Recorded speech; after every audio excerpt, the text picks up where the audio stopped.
Hi guys, my name is Atif and I'm going to tell you about how to apply for the scholarship Turkiye burslari, and I also want to clear all your doubts that I have got on Instagram, Facebook, and there are so many people who have like very genuine doubts regarding the application process. So I want to clear all the doubts and also give some tips to make your profile a little bit more stronger. The very first thing that you would do in the application process is make an account on the YTB website. So you go to turkiyeburslari.gov.tr website and you make an account on it. You need to have an email. Gmail is preferable, but even if you have other emails, it's totally fine. The activation email will come after 1 or 2 days, so you need to wait for 1 or 2 days. Sometimes, like for me, I tried to make an account on it. It took like around 6 hours to get an activation mail. So don't worry about it. When you sign up on the website, wait patiently for 1 or 2 days. So I'm telling you that start your process as early as possible because it might take few days for activation email to come to your account. When you click on the link on from the activation email, then you can start your application process on the Yatabe website. When you start your application process, the most important thing that you're going to fill up is your personal details, which is your name, your surname, your passport number, your all your identification documents, and every basic information about yourself. Some people have like three names: first name, middle name, and surname, and in their passport the name is completely written in the first name. Don't worry about it. There is you can divide your name into three different names, like first name, middle name, and surname. Passport is very important part of application because it conveys to the other people that you are serious. There are so many applicants who apply just for the sake of it. So if you want to stand out, you need to show them that you are serious, and passport is a way to tell them that you are serious about it. If you don't have a passport, go and apply for it. For example, in India you can get your passport in 3 to 4 days, but if it takes too much time for the passport to come, then you can apply without the passport. But when you go for the interview, passport is very important, and if you don't have the passport, then they might reject you. The most important thing of the application is your letter of intent, or you can call it motivation letter. So I advise you all to at least give a week, at least 7 to 10 days for writing your motivation letter. Write first draft, then edit it, and write second draft, and then edit it. Show this to your parents, show this to your teachers, your mentors, your friends, and try to make it as good as possible, because this is the letter that the committee will read, and it should tell about you, who you are, what you do, what was your work experience, which study you study in, what are your interests, what are your hobbies, about you. And please don't try to copy it. A letter of intent or motivation letter is like something which, a piece of paper which says about you. So if you want to get an idea, type on the Google about the motivation letter. For example, when I was writing my letter of intent, I searched on Google computer science masters letter of intent or motivation letter, and I read like 10 or 15 motivation letters, and I got an idea how to proceed through it, and I then made my own. Don't try to ask me or anyone for their motivation letter, because motivation letter is very private. So don't ask for it. Just try to write about you, what you are, what you do, about your experiences, about the work experience, internships, whatever you did. Write it down. Why do you want to go to Turkey, and all those questions.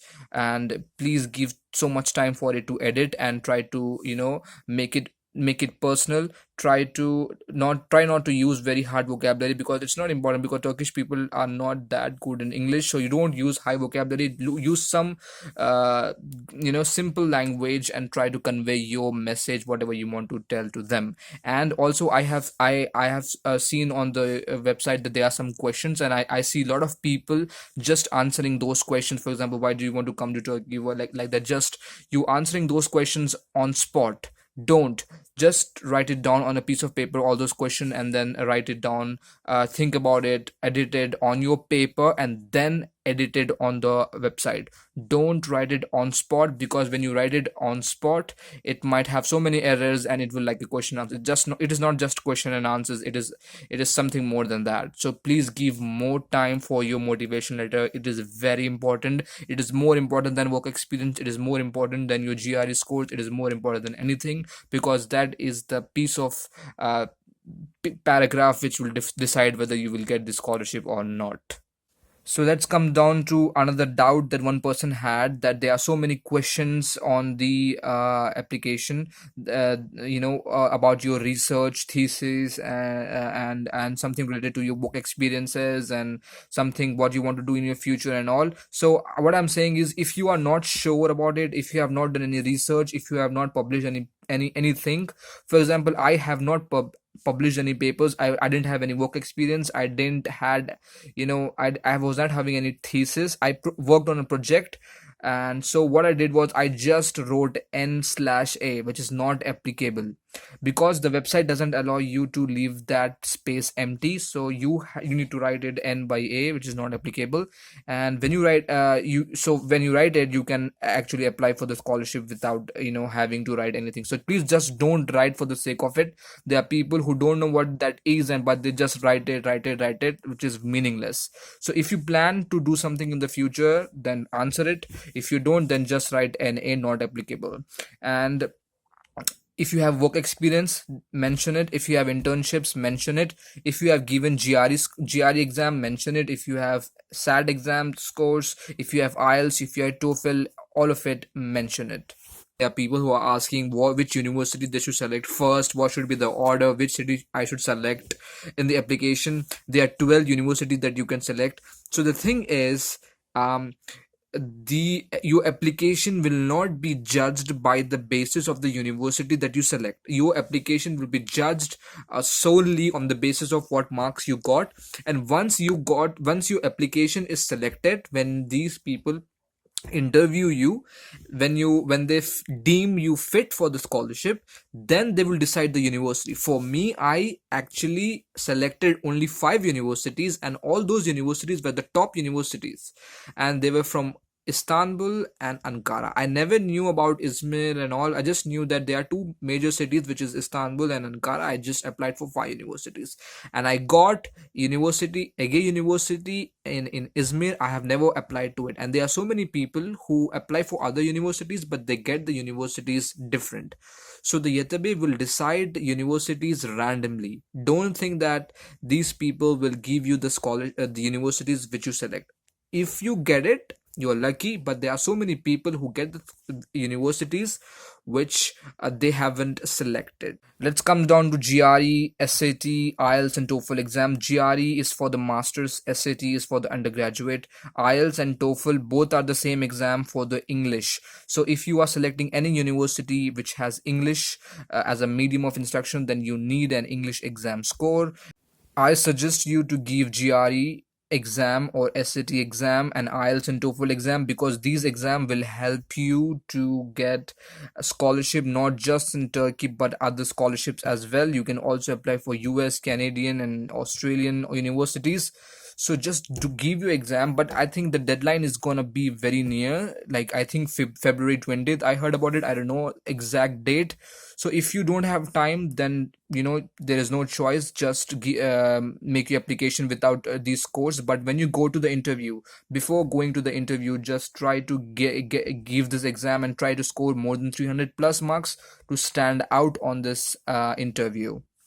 Meanwhile, when you are applying, if you face any problem, then there is an email on the Yatabe website. You should email Yatabe as soon as possible, because Yatabe gets so many emails and they might take some days, for like 2 or 3 days for reply. So just email Yatabe, which is very important. So due to high number of applicants, sometimes the Yatabe website stucks down. There are some errors happening. So what I suggest is try to apply at the night time. Try to apply like at 2 a.m. or 3 a.m. in the night, so that there is no people applying at the time, because it is very late.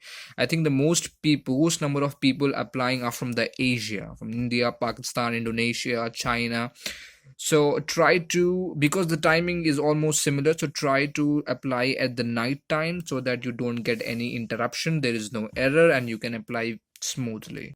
So there is also an option for the reference letters. Who are the references? References are the people who are from your work, from your school, from your university, the people you might know who are related to your field. So for example, for me, I was a bachelor student in Hyderabad in university, so I mentioned my professor, my head of the department, and these two people were having PhDs. So what I'm suggesting is select those people who you know and who have like a very good degrees, who are professors or assistant professors and or head of the department, and try to take letter of reference from them and sign it and stamp, let them stamp it, and then you can scan it and upload it. And also you need to mention their email address. So what I'm saying is, don't take references from the people whom you don't know. For example, you might work for someone and you might not know the I'm sorry, not know that person. So uh, take a reference from the person whom you know. And for example, there are people who make a reference letter, false reference letter. So don't make it, because when someone reads the reference letter, they will know whether you know this person or not. And the most important thing is, there are assistant lecturers and junior lecturers and some people who are very good, have a very good rapport with you. So don't take reference letter from these people, because the Yatabe people will see who are these people who are referring you. Are these people PhD holders, or they are head of the departments, or what, or manager in the company, or what. So try to get references from high position people. Okay. And you need to upload all your documents on the website, whichever documents you're mentioning on. For example, you have mentioned GRE 305 score, you need to upload your GRE a PDF file. If you're mentioning IELTS, you need to upload it. You need to upload all your transcripts. You need to degree, you need to upload your work experience. For example, you are saying you have 2 years of work experience in your field, then you need to upload the document. And if you have a passport, you need to upload that document as well. For example, if you don't have a degree right now, you need to upload all your transcripts, and try to go to the university and ask your university, your professor, letter to Yatabe that this person is now getting 75% or 80% or whatever percent you're getting, and this person will hopefully pass the exam on time and will get the degree on time. This letter will help the Yatabe know that this person will pass in time. This is not mandatory, I'm just saying you to do it. That's what I did. So if you don't have the degree, then you can go through this process. It's your wish. One more important tip is that there are so many people who have done so many things. For example, I have got a person on Facebook who are saying that I have so many certificates. This person has like 8 certificates of appreciation. He has played chess. He has so many competitions. He won so many competitions. So I'm saying is, what degree you are applying for? So you need to make your profile relevant to that. For example, you are applying for computer science, then you've won a chess tournament, you have done this, don't mention all those things. For example, you have went to for a computer science festival, or a competition, or a quiz olympiad, and you won those things, then you need to mention it. So try to mention the things which you have done and which is related to your field. People who wants to know about the motivation letter, I want to say that motivation letter is like a story about you, to tell the person who is reading that letter or the paper, that who are you, what you do, and what is your story. Why are you motivated? Why do you want to go abroad? Why this scholarship is for you? Try to answer these questions and try to make it a personal essay about you, and try to convince the faculty members that you are the right candidate for this scholarship. Try to mention what you will do as a scholarship holder. Will you try to improve the relationship between your country and Turkey, and something like that? And then inshallah you will get the scholarship. All the best, everyone. And if you like the video, like it and subscribe the channel. And if you have any doubt, feel free to message me on Instagram, or you can comment down below any doubts. I'm gonna clear it. And good luck.